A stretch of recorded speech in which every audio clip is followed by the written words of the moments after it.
they will look at the project. They'll start earlier. You bring them on before the architect finishes.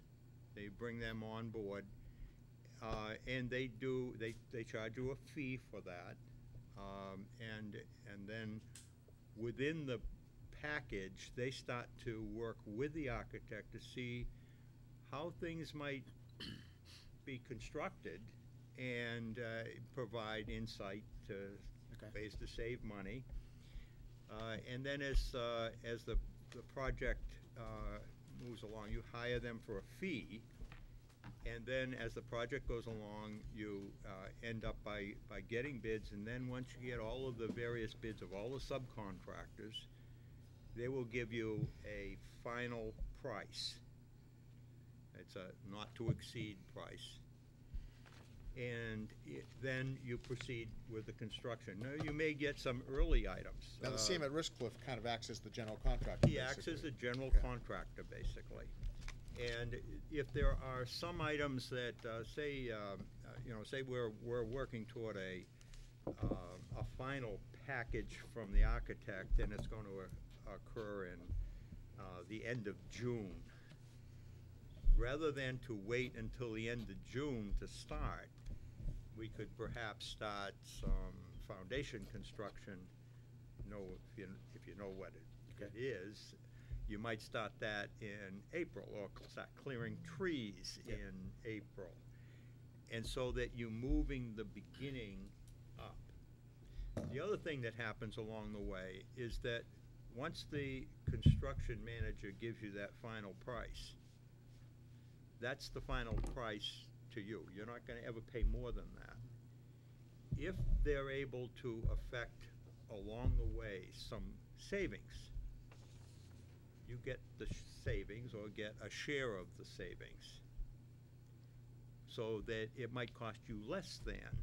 And if it runs over, you don't pay any more. That's the at-risk part. Okay.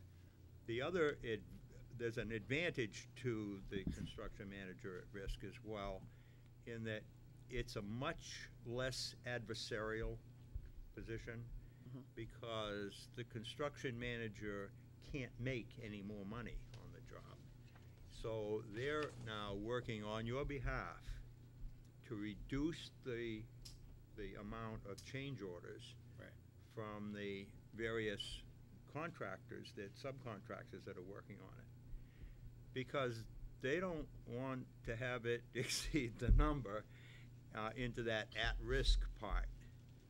So they're trying to reduce the cost along the way, and they also build relationships with various subcontractors, so that and the subcontractors know they're going to have to deal with these people again. It's not like you're all by yourself out there with one deal.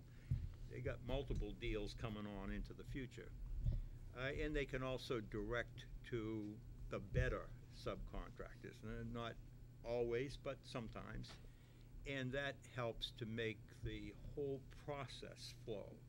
So you don't end up with delay claims, you don't end up by having a lot of other issues as the construction goes along. Okay. It's more of a collaborative process, much whereby more the collaborative. general contractor is working Much with the more. architect and the owner of the project, which is us, earlier on. Okay. To try to make it happen smoother, faster, easier, More efficient. and much more efficiently. And this is in addition to the project manager, by the way. Right. Yeah. All right. But you're going to pay for that general conditions piece in a lump sum contract. You're going to pay for that anyway. Right. There's a little extra cost, because the construction manager is going to be looking to be paid for that early part while the architect hasn't even finished yet. They're going to be looking for some upfront payment of that. That's going to be a fee that they're going to charge you. But all in all, there's a couple, three of us that are in the construction business. We're in the construction business, and our feeling is very strong that the construction manager at risk route is the right way for us to go. We don't have to decide that yet, but that's the direction that we think that it ought to go. Kathy, anything Thank you. further? Yes, as I. Sorry, I interrupted. That's all right. No, was a no, good no, no, no, explanation. that's okay. Brad Dorr and Frank Locker, our educational consultant, met with middle and high school teachers on Tuesday, June 7th. There was another meeting between the superintendent, the high school principal, the middle school principal, and the director of academic services, and Mr. Bowers, with Dorr and Whittier. That took place on June 8th. The preliminary design alternatives are being submitted tomorrow. I did speak with Brad today, and everything is on target. So we're very excited about that, because I need to tell you that over the weekend, the principals and I were working on getting the educational program down pat. And one principal produced a 13-page document, the other produced a 14. This is pretty extraordinary. And then Dorr and Whittier are going to insert some information around the proposed design. And as Brad had mentioned previously, this work normally takes about 2 to 3 months, and we did it in 4 weeks. So we got an awful lot done to meet this initial deadline, and I would say that the work is high-quality work as well. So following this meeting, the MSBA will call a meeting to discuss the proposed plan, make recommendations for changes, because this is truly a negotiation, and then negotiate about the changes that they will recommend. Then a written response will be provided by MSBA of their evaluation of the documents and state the approval status of the proposed initial space summary. And then the next phase will be the preferred schematic study and report. So Mr. Dorr would like to attend the June 27th meeting to give the committee an update. And the next SSBC meeting is scheduled for Tuesday, June 28th. Thank you, Kathy. Any other questions? What's the score? That's 1-0 Vancouver, I'm afraid.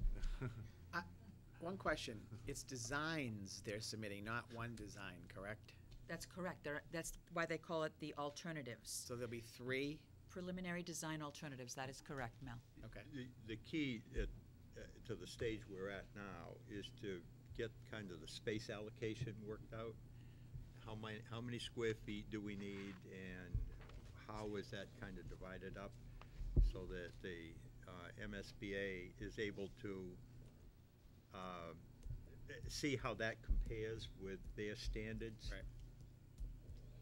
And it's taken shape. I mean, Mel, you were at the meeting, right? Not the last one, but I've been. You weren't the last one. Okay, we're starting to see some drawings and see some really interesting designs and how all the space is going to fit together. We're seeing sketches. Sketches, okay. And rough ideas. But we're seeing something, though. I mean, we're starting to see something. I don't want you to Yeah. get too far ahead, Jerry. No, There's a but- long way to go from where we're at right now.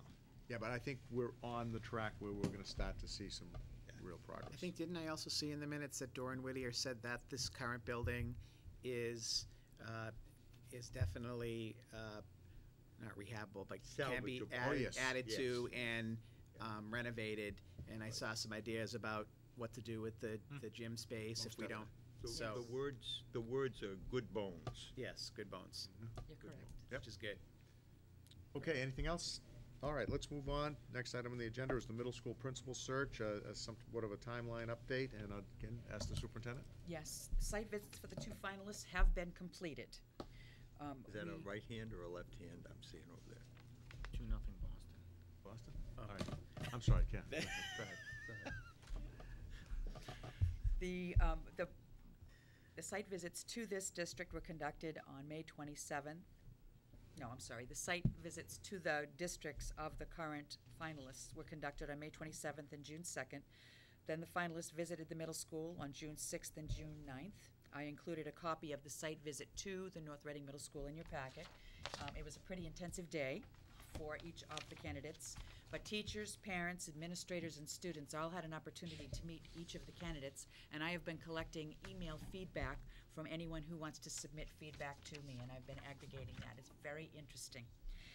Each finalist will be coming in tomorrow to meet with central office administrators. One will be coming in at 9, one will be coming in at 10. I've been conducting background checks, and a decision will be made soon thereafter.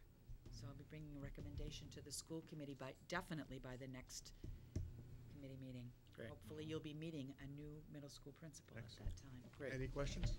No, I have a comment. I Yes. sat in on the 2 site visits here, and we're very fortunate. We have 2 can't misses. Great. Good. That's good. Okay. Next on the agenda is the superintendent's evaluation. Now, this is the first time we've done this type of an evaluation. Our policy subcommittee did put together an evaluation form or a tool that we could use individually as members of the committee to do an evaluation of the superintendent. As you know, Kathleen Willis has been here now for just about a year, almost a year, so it's time to do the evaluation. We used the evaluation forms that were put together by the policy committee. And Evaluations. What did I say? Policy. Evaluation It's a forms. new I'm sorry. committee.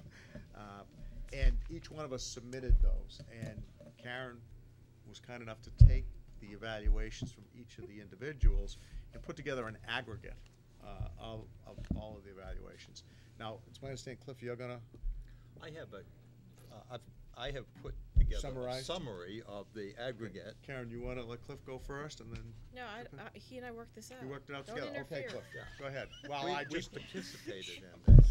I It won't wasn't say all anything. Karen. Okay. Uh, But that's what we're gonna do now. Cliff is gonna talk about the aggregate evaluation, which is all five of us put together. Yeah. The